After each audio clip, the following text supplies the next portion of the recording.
Bonjour à tous, les ministères Notre Pain Quotidien vous proposent la méditation du jour. La grande séparation. Dans un classique de la bande dessinée de Peanuts, l'ami de Linus lui reproche de croire à la grande citrouille. En s'éloignant d'un air abattu, Linus déclare « Il y a 3 choses dont j'ai appris à ne jamais discuter avec les gens, la religion, la politique et la grande citrouille ». La grande citrouille n'existait que dans l'esprit de Linus, mais les 2 autres sujets sont encore d'actualité. Ils divisent les nations, les familles et les amis. Le problème se posait aussi à l'époque de Jésus. Très religieux, les pharisiens cherchaient à suivre la loi de l'Ancien Testament à la lettre. Les Hérodiens étaient plus politiques, mais les 2 groupes voulaient voir le peuple juif être délivré de l'oppression de Rome. Jésus ne semblait pas partager leurs objectifs.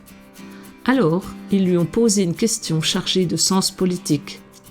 Les gens devaient-ils payer l'impôt à César ? Si Jésus disait oui, le peuple lui en voudrait. S'il disait non, les Romains risquaient de le condamner pour insurrection.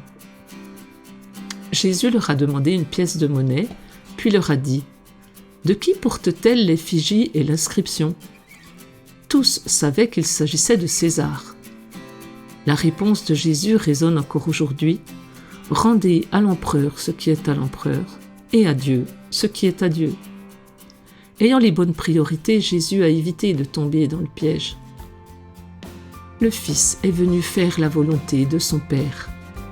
En l'imitant, nous pouvons chercher Dieu, la vérité personnifiée, et son royaume par-dessus tout. C'était un texte de Tim Gustafson. Comment le fait de garder les yeux sur Jésus pourrait-il contribuer à bien orienter vos conversations aujourd'hui ? Père, j'ai besoin de ta sagesse pour toutes mes interactions. Cet encouragement vous a été proposé par les ministères Notre Pain Quotidien.